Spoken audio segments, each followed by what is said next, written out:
Howdy, y'all. Welcome to Ben's Bible Study. Thank you for joining me tonight as we continue to read through the book of Job.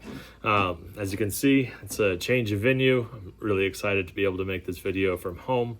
I'm excited anytime I get to make these videos from home. That means I'm here during the week, and I love it here. It's beautiful outside, the mountains and everything, and it's home.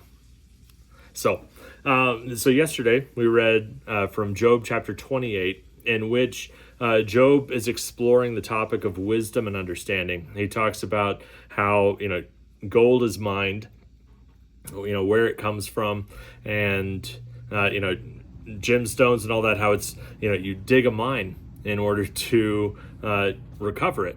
And then he goes on to talk about wisdom, saying that wisdom isn't found there. We know where to find these gems. We know where to find gold and silver and all these, precious metals, but we don't know where to find wisdom. And you can't purchase wisdom with gold, with precious gems or anything like that.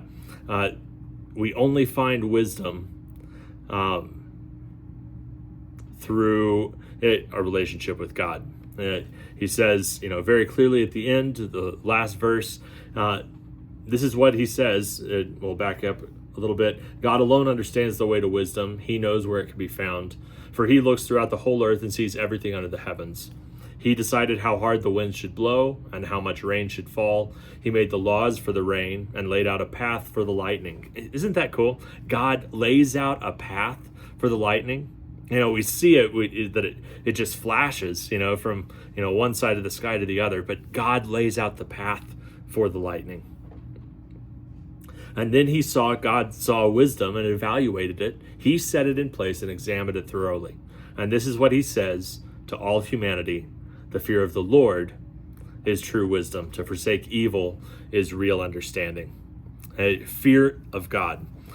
This is our respectful view and obedience to a loving God. That is what it means to fear the Lord. It's to look at him, to view him with reverent awe, and to obey him because he loves us. It's not to, shake, to quake, because he views us as a father, and he wants us to view him as our Father. He wants a relationship with us. He wants to know us, and he wants us to know him. He calls for worship, but it's not so that he will, because he's puffed up or full of himself. He wants our worship because that in that place of worship, we are the most fulfilled that we will be, because we are created to long for a relationship with him. There's a hole in our heart that's only filled by him, and we can try and fill it with many other things, and though it may seem sufficient momentarily, ultimately it will lead to unfulfillment, to disappointment. And ultimately, most of these things that we try to put in his place are idols that we try to fill the number one place in our life with, and those will end in death and destruction. So we need to focus on him. We need to know him. And we see in the New Testament that Jesus is referred to as the wisdom of God in bodily form. And so we know that we receive wisdom. We can receive wisdom through a relationship with Jesus Christ. And so that was the point of yesterday's video, and that brings us to Job chapter 29. Verse 1, Job continued speaking. I long for the years gone by when God took care of me, when he lit up the way before me and I walked safely through the darkness. When I was in my prime, God's friendship was felt in my home. The Almighty was still with me, and my children were around me. My steps were awash in cream, and the rocks gushed olive oil for me. Those were the days when I went to the city gates and took my place among the honored leaders. The young stepped aside when they saw me, and even the aged rose in respect at my coming. The princes stood in silence and put their hands over their mouths. The highest officials of the city stood quietly, holding their tongues in respect. All who heard me praised me. All who saw me spoke well of me. For I assisted the poor in their need and the orphans who required help. James tells us that true religion in the sight of God is this: to care for orphans and widows in their distress and to not be corrupted by the world. And so we see this in Job's life here. He would care for the poor. He would care for the orphans. Verse 13, I helped those without hope, and they blessed me, and I caused the widows' hearts to sing for joy. Everything I did was honest. Righteousness covered me like a robe, and I wore justice like a turban. I served as eyes for the blind and feet for the lame. I was a father to the poor and assisted strangers who needed help. I broke the jaws of godless oppressors and plucked their victims from their teeth. I thought, surely I will die surrounded by my family after a long, good life. For I am like a tree whose roots reach the water, whose branches are refreshed with the dew. New honors are constantly bestowed on me, and my strength is continually renewed. Everyone listened to my advice. They were silent as they waited for me to speak. And after I spoke, they had nothing to add, for my counsel satisfied them. They longed for me to speak as people long for rain. They drank my words like a refreshing spring rain. When they were discouraged, I smiled at them. My look of approval was precious to them. Like a chief, I told them what to do. I lived like a king among his troops and comforted those who mourned. This is a story of a good life, of a godly, righteous life.